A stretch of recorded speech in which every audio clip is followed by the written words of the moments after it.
I will look at the role of superintendent of schools as being the chief education officer who creates conditions to support the adults, who support the adults, who support the children.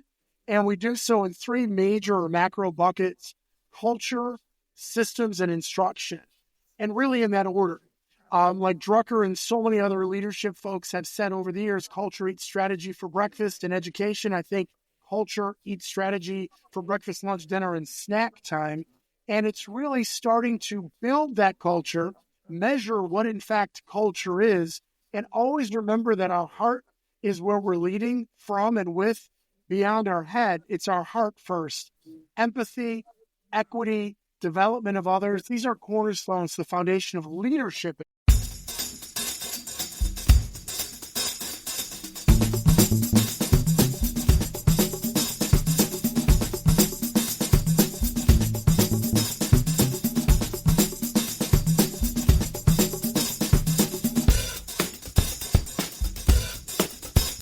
Welcome to State of Ed, a podcast about education inside the classroom and out. My name is Mark Isix. And I'm Nick Simone. How are you today, Nick? Doing very well. How are you? Phenomenal. Today we have the incredible fortune to have two truly accomplished and distinguished school leaders in America. Dr. Nick Polyak serves as the superintendent for Layton Community High School District 212, which has been recognized by the College Board for its academic excellence and received 2 Magna Awards from the National School Board Association. For nearly a decade, Nick was the co-moderator of Superintendent Chat, which provided an international forum for school leaders around the world to collaborate, and he's also authored 5 books. Dr. Mike Lubelfeld, making his second appearance on State of Ed, is now in his 15th year as a superintendent, currently serving the North Shore School District 112. In his illustrious career in school leadership, Mike has received a number of awards, including Distinguished Alumni from Loyola University, as well as Superintendent of the Year in 2017. Mike has published several books as well, including a brand new title, which he co-authored with Nick, called Leading for Tomorrow's Schools Today. That will be available in 2025. Nick and Mike, welcome to State of Ed Podcast. It is great to be here with you, Mark and Nick. Thank you for having us. It's absolutely our pleasure. So let's start with something really positive and uplifting. What is going right with education today? A lot. Nick, do you want to start because you're smarter than I am, or do you want me to start? No, I never get to talk first. You can go ahead. It's age before beauty, so that's how we do it.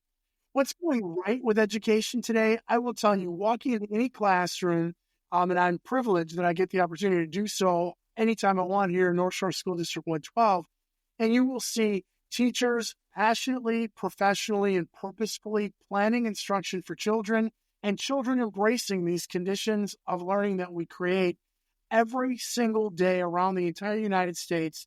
We have children learning, children in conditions that are conducive to thinking and growing, and our teachers are some of the noblest and most passionate folks. What's good about education today is that we've got it, we're doing it, and there is so much that is really going on. It's like, what's really going on?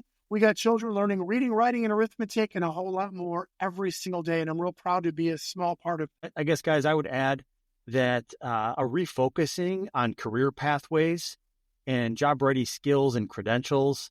You know, we're seeing not only in our schools, but all around us, these amazing pathways and internships in schools. We're seeing dual credit, where kids are learning, now getting college credit and high school credit, but also getting to experience the career they think they want to do, so they can determine if that truly is the way they want to go with, the rest of their professional lives. I love both of your optimism, positivity, and clearly, I'm sure that shows in your leadership. And I'd just be curious, how do you approach your role? Because the job of being a teacher is incredibly challenging. I think it's always been. Some people will argue that it's more challenging today. So as visionary leaders and obviously very, compassionate and passionate leaders, how do you approach your role to make sure that teachers continue to have that positivity that you guys have? So it's awesome. So I will look at the role of superintendent of schools as being the chief education officer who creates conditions to support the adults, who support the adults, who support the children. And we do so in three major or macro buckets: culture, systems, and instruction. And really in that order. Like Drucker and so many other leadership folks have said over the years, culture eats strategy for breakfast and education. I think culture eats strategy for breakfast, lunch, dinner, and snack time. And it's really starting to build that culture, measure what in fact culture is, and always remember that our heart is where we're leading from and with, beyond our head. It's our heart first. Empathy, equity, development of others. These are cornerstones, the foundation of leadership and philosophy, and really stopping in with that personal touch and simply saying, hello, how's it going? How are you? And then with decision-making and things of systems and structures, always making sure that you're not only eliciting teacher voice and opinions and thoughts and participation, you're listening to it, and you're either acting on the recommendations they shared with you, or if you're not, explaining that you heard it and here's why you're going in a different direction. And then ultimately, you've got instruction, which is going to be to help create those conditions with resources, with training, with support, with encouragement, focusing on the learning and the growth of each student. Nick? Yeah, I thought maybe I was going to get to go first on this one, Mike, but thank you for I always go back to my role is creating a culture of innovation. The world is changing at a crazy pace, and our schools need to be mindful of that so that we're relevant to our kids' needs to go into the world that they're going to go into. We can't just keep doing what we do. So as a leader, my job is to encourage, celebrate, support innovation and risk-taking, whether it, good or bad outcomes. We have to keep trying new things. And so I tell people sometimes I feel like my job is horizon watcher. I need to be the person on the pirate ship up in the crow's nest, looking out further than everyone else and saying, let's go this way. And so to provide that direction, you got to be able to see further, see around the corner. Can I ask a question? As the horizon watcher, are you using an astrolabe? Stuff, Mike. It's just an age of exploration, callback. That's all that is. Thank you, Mark. I'm with you. Well, Nick and I taught social studies for years and years. Nothing better. Yeah. Well, Nick still teaches social studies. Right, exactly. Of. Yes. Yeah. He's my assistant principal. He doesn't even know what I teach. This is unbelievable. You know what? I don't have my schedule with me. The higher up we go, the less we know. We don't know anything. No, I know that you teach social studies. And Mark still goes into the classroom every chance he gets. So like if I'm absent for a conference, he'll come into my class, he'll teach any opportunity he gets. And that is I love it. I love it. Like I honestly, I'm going to date myself with like an 80s, gaming reference, but you used to eat like a power pellet in a game and your energy bar would go all the way up. For me, like when I go into a classroom and just start teaching, just extemporaneously, doesn't matter what the class is, just engaging with the kids, getting them thinking about things. Like my it doesn't matter what's going on that day. I literally come out of there like with all the energy. I feel like I'm 25 years old again. I absolutely love it and try to do it, like Nick said, every opportunity that I get. Both of you love this concept from your previous books about the unfinished educator, unfinished leader, unfinished teacher. What does that mean? What is an unfinished educator, and how do they become finished? I'm going to let Nick start on that one. I was going to interrupt you if you didn't. Well, Mark, I think the beautiful part about that question is, Mike and I get to talk to folks, and we hear people say, oh, I want to be the best version of myself, or I want to help people be the best version of themselves. We push back kind of politely and say there's no such thing as the best version of you. There's only the next version of you. Every one of us is in a constant iterative process. The same is true of our buildings, our districts, of the world. And so the idea of being unfinished is to lean into that as a good thing, that there's always going to be something new I need to learn because the world is changing and my kids are changing.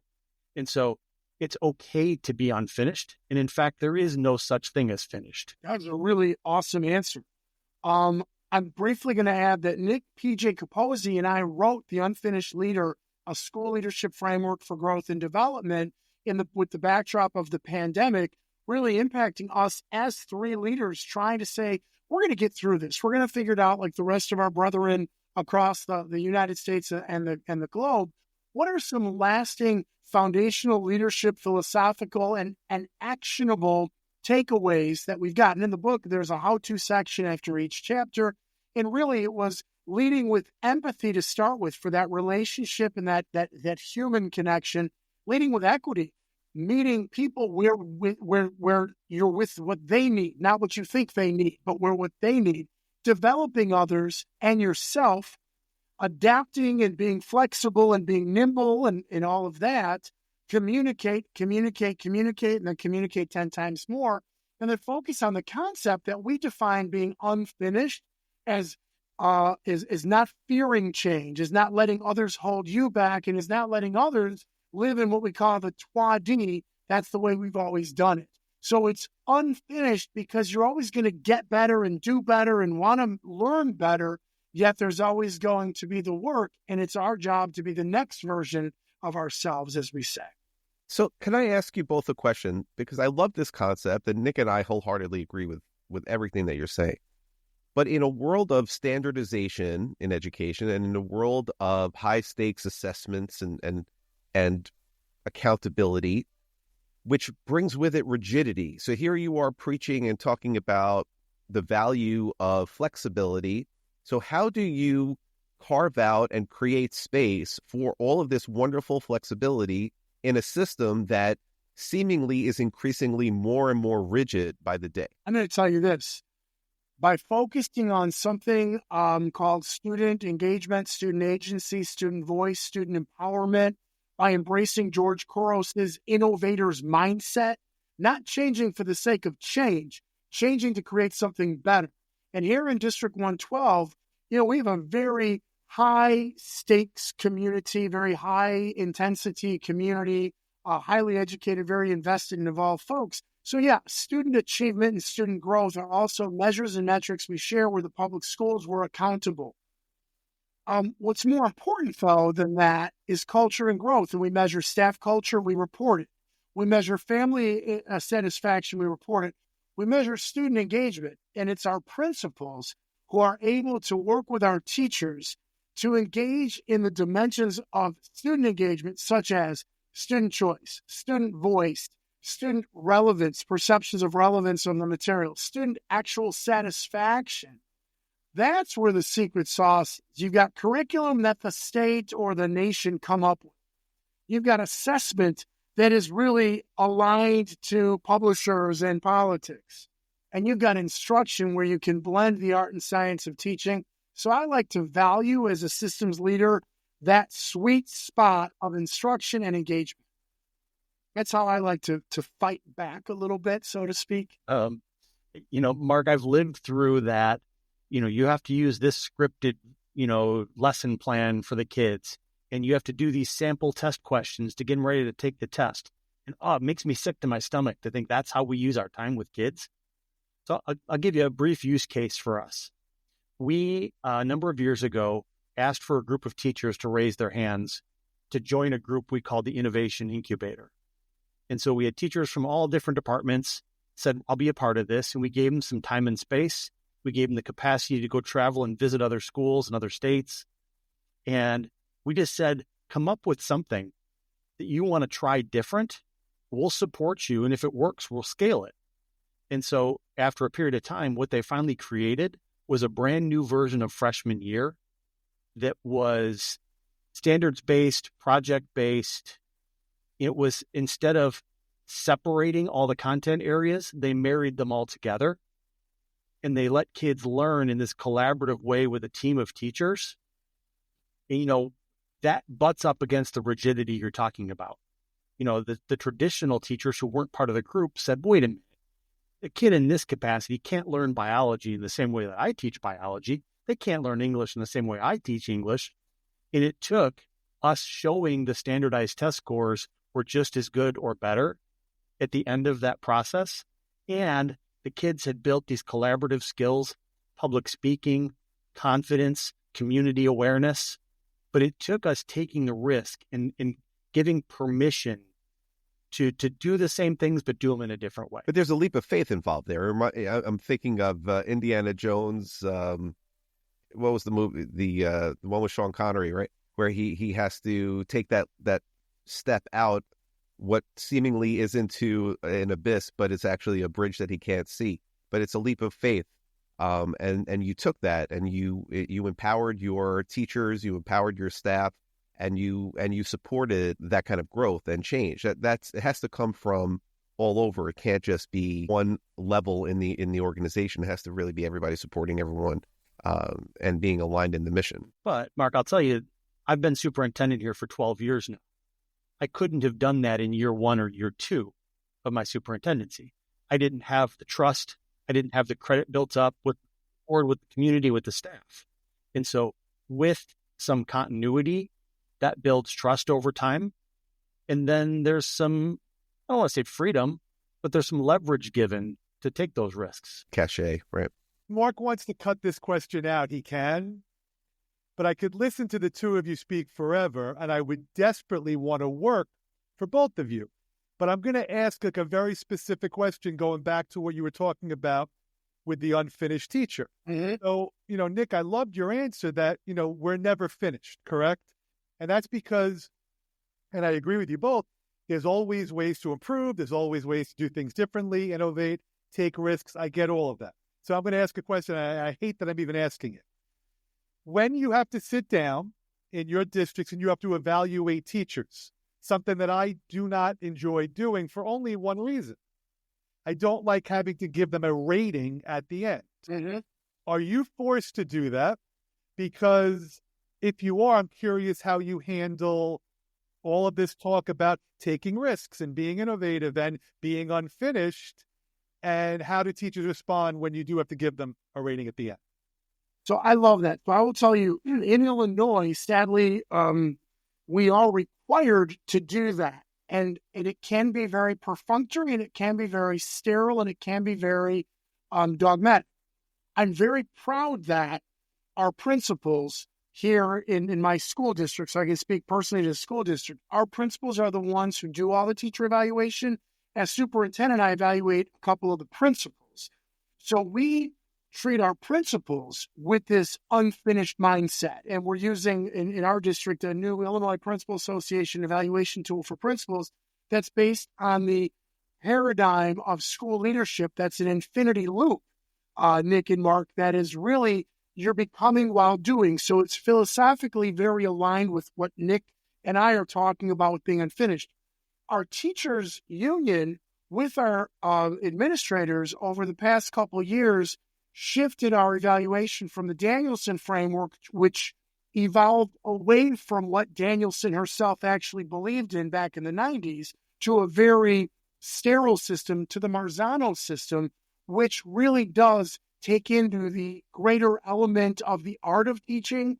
So to the degree that evaluation can be less rigid and perfunctory, as I'm saying, our principals ideally are creating conditions for our teachers where under the Marzano tool, the top rating is under the category of innovation.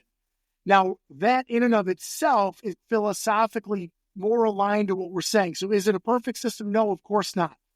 Ultimately, we don't want perfect to be the enemy of good. Ideally, we're creating the vibe for our principals where it's okay to take risks and make some mistakes here and there, that they create that same vibe for their teachers. And I feel that using the Marzano system is a better system that we're using here than what we've had in years past. You're giving me more homework. Now I got to look that up as well. It's worth it. It's good. It's good. I will. Thank you. Nick, the only thing I'll add to Mike's answer is we are required in Illinois to use student growth data in the evaluation process. We made the decision many years ago to mute that component, to use one set of data across the entire school district so that everyone for that component uses the same data results. And we did that very specifically so we didn't breed competition and stunt collaboration.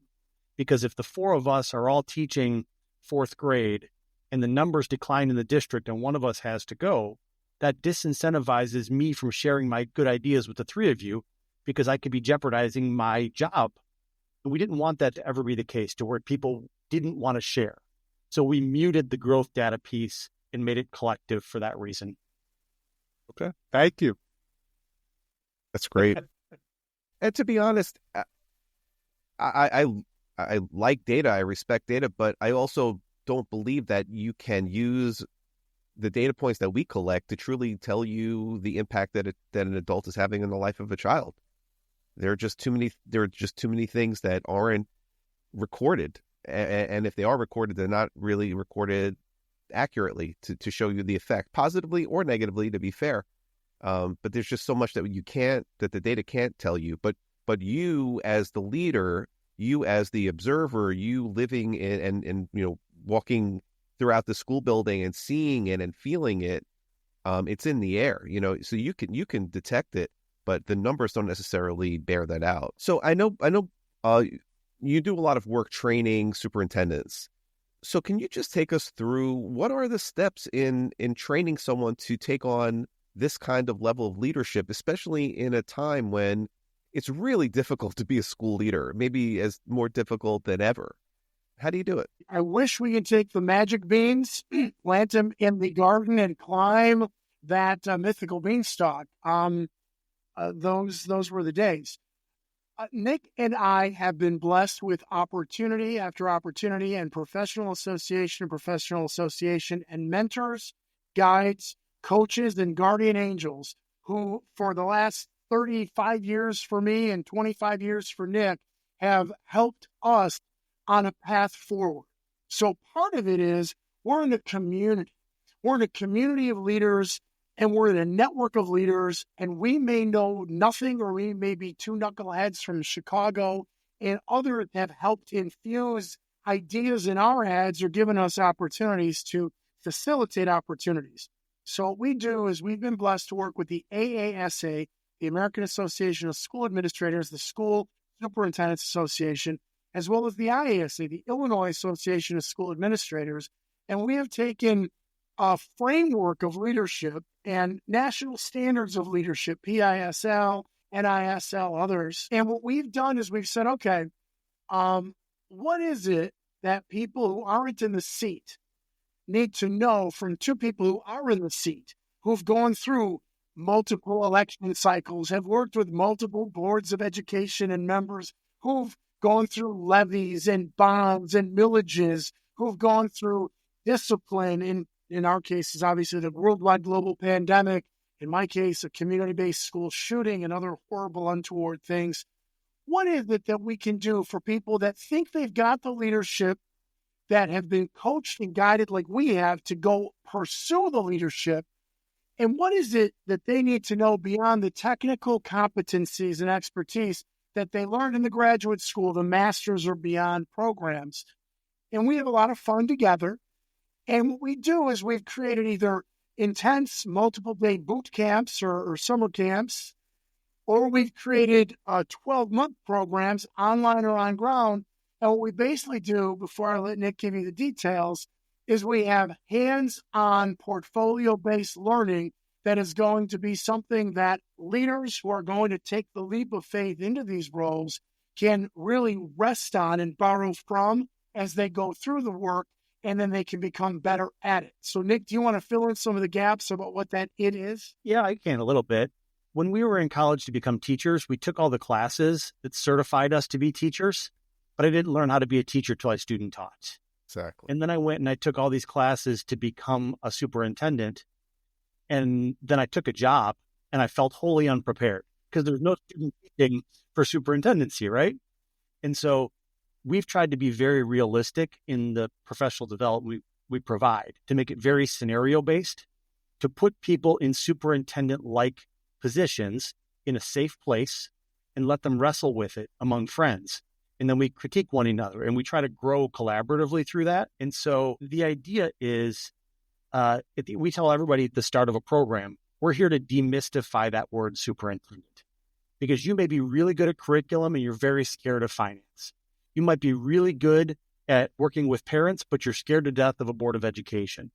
So let's identify the area that we can bolster up for you and make it a strength area. I think that's really kind of core to we could talk about individual activities and the ways we do it, but that's the core philosophy.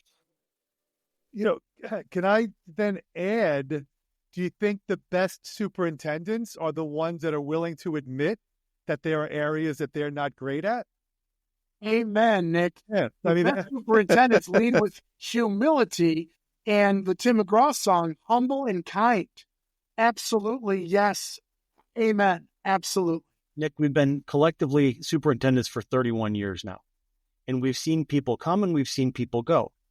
And it's those type A, very aggressive, self-important people who we've seen come into the job and then go away from the job.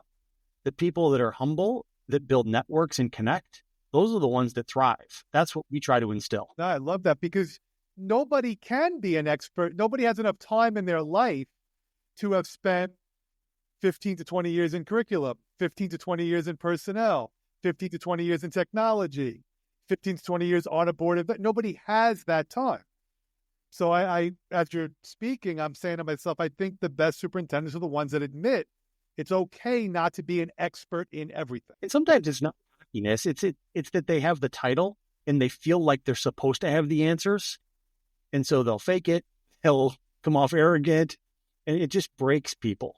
The ability to say, I don't know, but I know where to get the help. Love that. When you're describing that, it sounds to me like you are teaching your students, the future superintendents, that the work is important, but don't take yourself too seriously. Yes. Is that right? It doesn't matter how many stars you have on your shoulder. Doesn't matter if you're in a fancy office in the corner of a building. It doesn't matter if people say, oh my goodness, it's the superintendent. You're still the same guy that puts the pants on one leg at a time, ties the shoes or slips them in. And guess what? You simply have a different set of duties on your job posting or your job description than everybody else in the organization. Doesn't make you any better or worse, makes you different.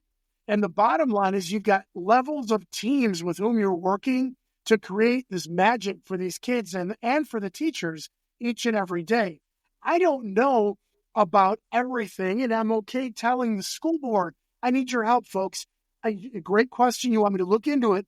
I really have never explored this. I've never experienced it. It doesn't mean I'm a failure. Doesn't mean you made a mistake in selecting me or hiring me. It means you're presenting a leadership challenge for me that I'm equipped with enough knowledge. I've got to give a phone call to the association, or I've got to go do a little research at the university. I've got to call some colleagues. Please give me some time to find out, but I'm not going to pretend. I'm not going to make it up. And I think a lot of people do that, though. They feel the pressure to provide an answer. And then even if the answer is wrong, now they have to stand by it because I've just provided an answer. And how can I be, I have to be infallible, at least create the veneer of being infallible. Well, that's destructive. Well, it is. And I'll tell you, one of the things we do when we have an opportunity, we invite our school board presidents into our workshop to do, a 45-minute to 60-minute interaction with the students. So they'll do a 5-10 minute, introduction. But then the key is, what should aspiring superintendents know from a board? Because a lot of people are most fearful of finance and board relations, because those are things that most of the folks going up to the administration don't have. Well, both of our board presidents and all of our board presidents have the elegance and compassion and have really shared with these aspiring superintendents. Folks, the board members selected you and hired you because they believe in you and they want you to succeed. Ask the board members for help. We're all human beings. We're all people. So have a real conversation. Be real. As Nick and I say, when you're looking for that superintendency, be your authentic self for the school board. When that's enough, that's the right board for you. Because if it isn't going to be today, tomorrow, or next Tuesday. It never will be. So set yourself up for success and set your board up for success. But the board wants you to be successful. Great advice. I don't know that I have anything to add to that. Do you guys work on the college level doing anything in these programs? So for many years, I have been an adjunct faculty member, adjunct instructor, lecturer for Loyola University Chicago, for National Louis University in Chicago and Wheeling, Illinois. Over the last couple of years, I've taken a little bit of hiatus because this particular job has been a bit more strenuous, shall I say. But when I do, transition from this type of work full-time, my next set of work full-time hopefully will be at the university level in principal preparation. That's great. Nick, are you interested in that as well, or? Yeah, I've taught at the college level a little bit in the past, not recently, mostly because I've got 4 children. All of whenever I'm not superintendenting, I'm chasing them around all of their stuff. But I think there will come a time where I'll get back to it as well. Because you're the type of people that should be, teaching these courses for future administrators. Well, thank you. Let me shift gears for a second. One of the buzzwords right now is artificial intelligence. There's no running from it. We know that it's disrupting all of life. It's clearly education is not an exception to that. So what is the one thing that you're most optimistic about when it comes to AI? And what is the one thing that you're most concerned about? I'll go first, Mike, because I know you have a lot to say on this topic. He's a little analytical when it comes to AI.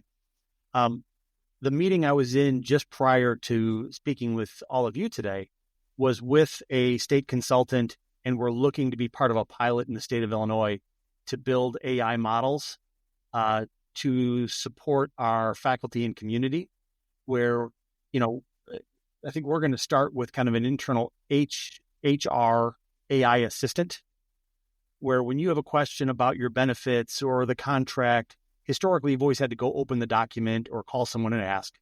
We're going to start to train AI assistants that'll be available to our folks where they can interact with the model to get their answers. And once we dial that thing in, the next thing we want to move to is a community-based AI assistant where it knows our handbook, our course planning guide, it knows every document in our website, it knows our athletic schedule and our lunch schedule. So people can go and just ask it any question, and we'll have trained it to support people in real time. So that's an exciting thing that we're doing. The scary thing to me comes in the unregulation of all this, and that we're seeing awful things happen to young ladies throughout the country. And we're seeing videos that replicate superintendents that look like they're saying and doing things that they're not. And so there's kind of a scary specter of there's no boundaries on this right now. So I'll start with the fear, and then I'll give you 3 points, knowing that we're concise on time, so we don't put your listeners to sleep. All right. So for those of you who remember Star Trek: The Next Generation, my fear is that resistance is futile. It is the Borg. So that's one thing, right? Right now I'm reading the book Genesis by the late Dr. Henry Kissinger and Eric Schmidt and another really thoughtful leader. I've read Dr. Fei-Fei Li, The Worlds I See, and Dr. Ethan Malik, Co-Intelligence, among others. Since November 2022, 2023, I've been curious and interested. Since February 2024, I've been deeply invested in my own personal professional growth development and the personal growth and development for North Shore School District 112. I learned about Magic School AI, one of the many, but one of the few focused on data privacy, and then more data privacy. In our school district in May, we adopted guidelines and policy standards that are based upon TeachAI, OpenAI, and the United States Department of Education. We're embracing the hope, opportunity, and possibilities so that teachers can be more efficient and improve what they're doing, so we don't just replicate mediocre practices, but we encourage superstar practices and make those more efficient. And so we increase literacy so our students are better informed and fully informed as to why we're going to protect them from certain of these generative artificial intelligence bots. And we have launched expected outcomes of exploration, experimentation, and no boundaries other than a complete prohibition on putting in personally identifiable information. So in our school district, we've got about 550 employees. And right now, in real time, 399 of our employees have engaged with Magic School AI 19,029 times from January 2024 to date. That's a real statistic. About 40 of our teachers are really heavily involved. So I don't want to mislead at all. What I'm saying is that there's an encouragement of exploring. There's an encouragement of trying. We also have a pilot with School AI. I'm not recommending or opposed to any companies. I use OpenAI's ChatGPT every single day. I pay the $20 a month out of my own pocket. I understand that a large language model knows nothing and that ChatGPT has zero expertise. I understand that a large language model is skilled in language patterns, knowing nothing. So I'm not pretending that there's some magic robots out there that are smarter than I am. They're not. I'm a founding member of the human intelligence movement because I believe humans will always be here. It should never be replaced, especially in education. I've personally led professional development in my school district to help teachers demystify the large language models. I also use Google's Notebook LM on a regular basis, and I've interacted in beta mode with the Google robots who sound like a man and sound like a woman, but are robots who don't. I understand that hallucinations or false information are prevalent because generative AI large language models are designed to be sycophants or sycophants. They're designed to give you a response whether it knows what it's talking about or not, which means your human intelligence and critical thinking skills are all that matters when we're teaching children how to engage and interact with this. I also know that mathematics is not its jam because it's designed on language. I'm a fan of Sal Khan and I understand his new book, Brave New Word, and I believe in conmigo and the egalitarian desire to bring educational excellence and technical competence and content to everybody in the world. So I think that generative AI is and should be in use everywhere with knowledge, guidance, forethought, foresight, and a functional, foundational demonstration and illustration of human intelligence first. I'm afraid that resistance is futile because it is really more powerful than we are. And I read something yesterday on Perplexity, another AI tool that says even more is saying that Moore's law may now be eclipsed by the exponential speed with which these language models are accessing information. I hope that was concise enough. And as Nick, I'm into this. Wow. Mark's going to have a tough time picking out which part of that he sends on his social media platform. All of it. Yeah, get it down a little bit. All of it. Well, this answers the question how you're able to write so many books, because your ability to just unpack like these really complicated ideas in long form responses, like seemingly like instantly in your head is, I'm really jealous. I'm not going to lie to you, Mike. I mean, that's extraordinary. A large language model should be looking to you for, inspiration for how to produce really substantive answers so quickly. It's amazing. Nick, I love what your district is doing, just using AI to streamline some basic, communication that will just make everybody's life a little bit easier. So that was very encouraging. I do want to give a sincere shout out to Latimer AI, LATIMER.ai. It is an AI designed to have the perspectives of non-white people, indigenous peoples, black people, brown people, so that there is less bias in the large language models that are being trained on what is predominantly a white Eurocentric base of knowledge. And I'll give you an interesting real-life example. In our district, we were doing a community book study on the 4 Pivots by Dr. Sean Ginwright, an African-American scholar. And I went to ChatGPT and Gemini and OpenAI, not OpenAI, Copilot, and I said, give me a summary of the 4 pivots. And it was really unable to do so. And I went to Latimer AI, and in a second, I got what the 4 pivots were. So right there in a very sort of, impulsive study on this, it's real. Latimer just came up with a Google Chrome extension. If it's permissible in your school district's technology world, and if not, go to your personal one for a bias check. And I think it's incumbent upon us all as we promote these tools and we expose our students to it and our teachers to it, we're conscious of it's only as knowledgeable as its database. And as I mentioned, it knows nothing. It only can understand patterns. I love that explanation of large language models because it really hits it on the head, because a lot of people turn to it for knowledge, and it's not knowledge. It's something other that we have to really develop a true understanding of. Do both of you or either of you use MTSS in your district? So you should definitely check out. We had them on the podcast from New Light. They have a product called IntelliTier that uses AI in a very safe way because they're super dedicated to compliance and privacy and everything else. These two really unbelievably brilliant guys. We had each of the co-founders on in previous episodes. And IntelliTier is their product that is taking AI and basically using MTSS, but at the speed of light to meet the needs of students, really streamlining the process and creating efficiencies where there's usually been a lot of inefficiency in terms of getting to the correct intervention. I'd be happy to connect you, both of you guys with them because they're extraordinary and wouldn't you agree, Nick? They're just like absolutely super brilliant. Yeah, thank you. Yeah, I'd be happy to. We were going to ask them about their new book, correct? Yeah, go ahead.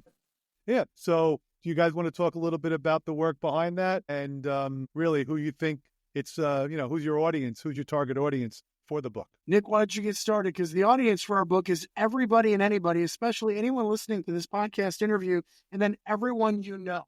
The wonderful. Mark, you should send that out. Of course. Yeah. Leading for Tomorrow's Schools Today is actually the subtitle of our first book, The Unlearning Leader. And so many years later, we came back to that topic and we created a change framework. And I'll let Mike talk to you about the change framework.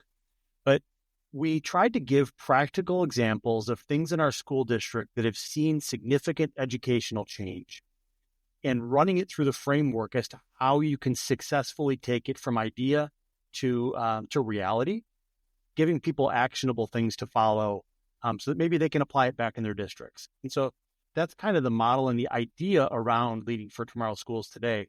Mike, you want to talk about change? I do. So we have 8 case studies. Some are from our actual practice within the last decade, and others are from the universe in just general practice. And our change leadership framework reflects the following. We invite you to challenge the status quo as your starting point. We invite you to have open conversations, and really that means listening to twice as much as you're speaking.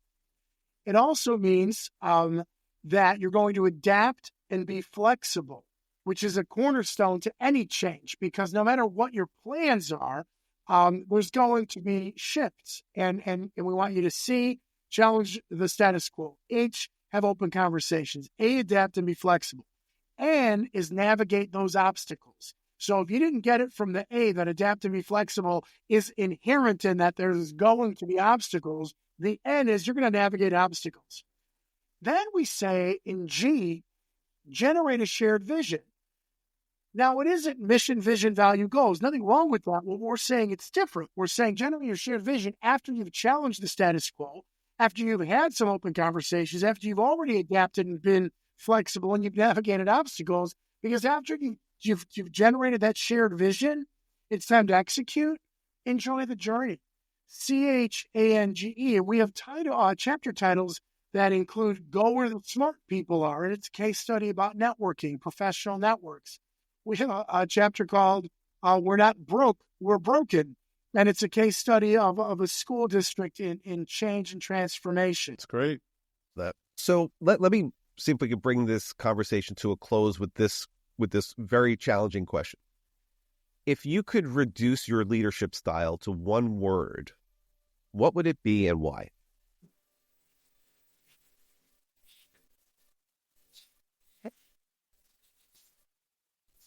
Effusive. I knew I should have brought a dictionary to this podcast. I do get inspired and energized by other people. I get energized and inspired by actually setting out plans that come with input from others, not necessarily through consensus, but as much consensus as is practical and possible. And then I get very excited about the execution of those plans, whether that execution led to success ideally, or even if it led to opportunities for growth and improvement and change in reality. And I love to share that, celebrate it, and communicate it. That's my one word for today. effusive. Nick, he bought you some time. You owe him one. Yeah, thank you, Mike. He's bought me a lot of time in my life. You have no... I'm going to go with situational. I've got, 700 employees here and 3,500 students, and they all need a little something different, right? Each principal that we work with needs a different version of me to support them. Each assistant superintendent has different skill sets and needs me to challenge them and support them in different ways. And so I think I really see the leadership challenge is understanding every situation I'm in and being the person that they need me to be in that moment, right? I think that's where the art and the science of leadership comes together. I loved your answers, and I think you can relate it to teaching as well, because if teachers are not effusive in their instructional practices, and if they don't recognize that every child is situationally different, they're never going to be as successful as they can be. So you put that together, the teacher in the room will use that in some way at my next meeting. So I thank you for that. Love it. Wonderful. It's awesome. Thank you. And that's the yin yang of your relationship, because I could see that now. Like, you connect and you complete the other person in so many different ways in terms of your skill sets and where your focus is. It's amazing. And, Mike, you said go where the smart people are. And that's exactly what Nick and I did today on this podcast. We went with it where the smart people are. And we're so happy to have both of you on the podcast, and really just can't thank you enough. Thank you so much for all the work that you do. Thank you so much for the impact that you're making in your respective school districts.